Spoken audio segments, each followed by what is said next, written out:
Welcome back to your own digital learning station, ICSE Prudence Coaching. Hello students, today we will read about the poem What Makes Me Happy. In our previous video, we have explained the poem.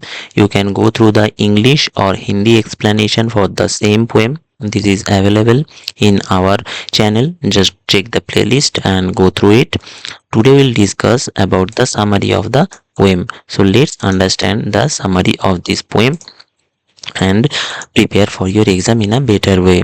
So, the poem explores the simple joys that bring happiness to the speaker's life.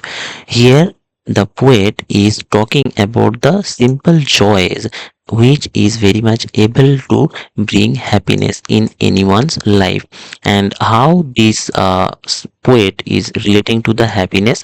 First, the poet is talking about the sleep time when he is going to the bed. That means the speaker is going to the bed. So at this time, the speaker is feeling safe and snug while counting sheep. That means during his sleep he is feeling very secure. Okay, why? Because here he is counting some sheep, which is denoting the repetitive action. Next, number 2, second point is about his playtime.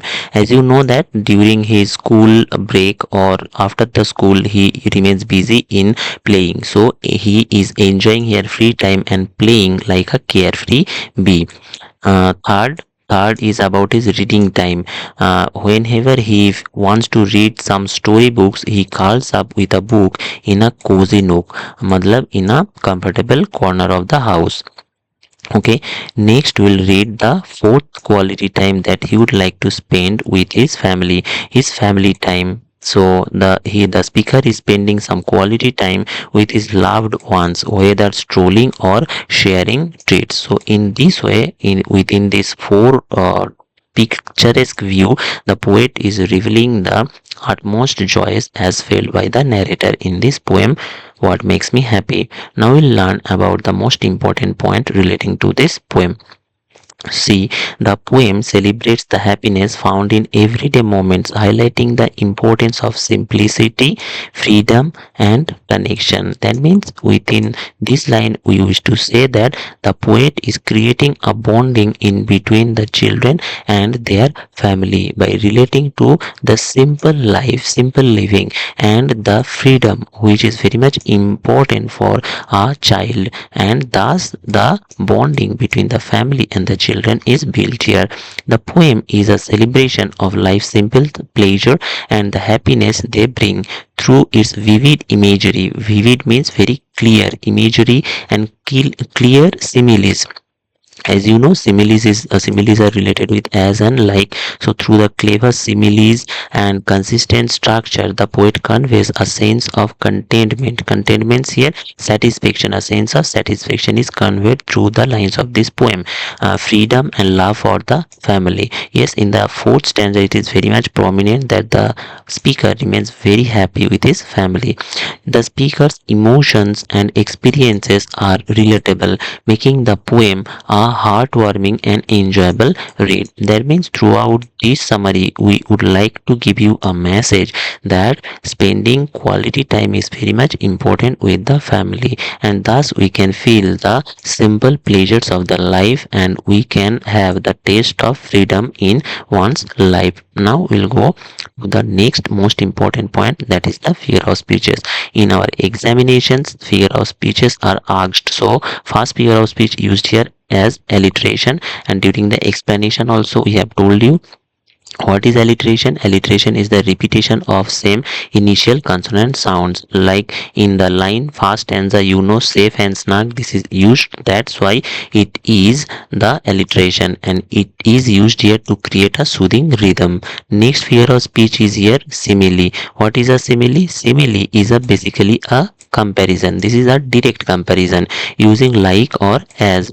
So the lines where we have encountered the simile, here wrapped up like a bug, here we have used this word like, that's why this becoming a simile. In the second line you can understand here This is as happy as, we have used this as, that's why this is becoming a simile. And in the third line again like is used, that's why it's becoming the simile. And why these similes are used and what is its significance, we have already related here. You can go through it for your reference. Now we'll go to the third figure of speech, which is most important, onomatopoeia. Okay, this is one of the common and the very much important figure of speech. What is onomatopoeia? Onomatopoeia refers to the words that phonetically imitate, resemble, or suggest the sound that they describe, such as buzz. So if we understand this onomatopoeia in a very simple way, that means onomatopoeia is basically relating to the sound of any creature, of any machinery, or any type of thing. It relating to the sound.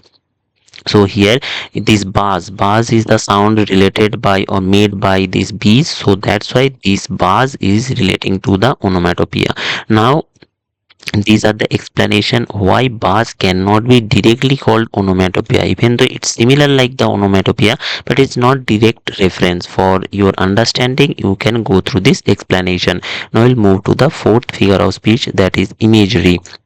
Imagery and symbolism. See, in the word sheep, the image of a counting sheep is representing a peaceful and calming activity. First of all, let's know what is an imagery. Imagery means a vivid picturesque representation through which the poet or the writer wants to tell us about any kinds of thing which is basically related to our eyes or our feelings that we can feel. That is imagery.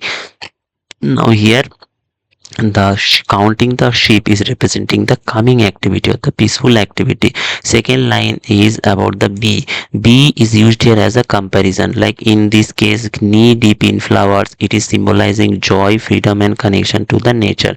Next point is about the book. The little nook and curling up with a book represent a cozy and comforting space. So whenever he sits with his book, it's very much comfortable for the narrator. Now the fourth animal, the next animal that is we can see here, it is the cat. Why the poet has introduced the cat here? Because here the simile, I am like the cat that got the cream, it is conveying the satisfaction and the delight for the narrator. Now we will get the analysis of the poem. The This poem is a heartfelt exploration of simple joys that bring happiness to the speaker's life.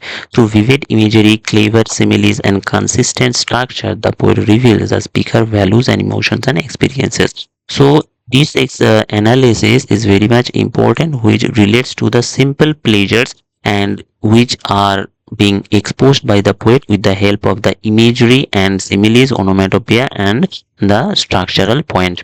Now we'll know about the structure and style of this poem.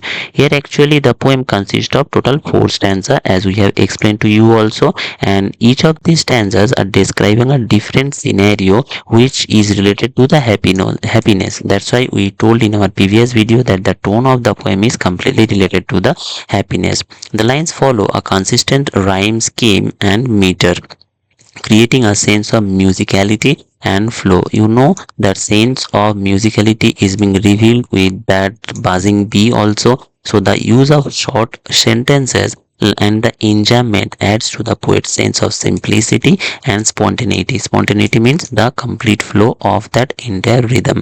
Now we'll understand the themes as used in this poem.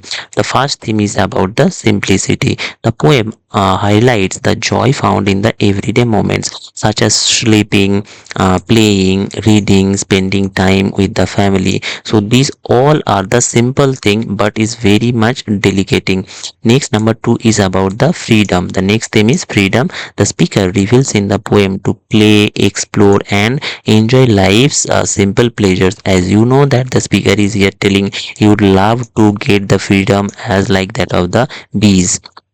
Next is contentment or the satisfaction. The poem conveys a sense of satisfaction and happiness in the present moment as well. Next is his family. Family plays a major role in everyone's life.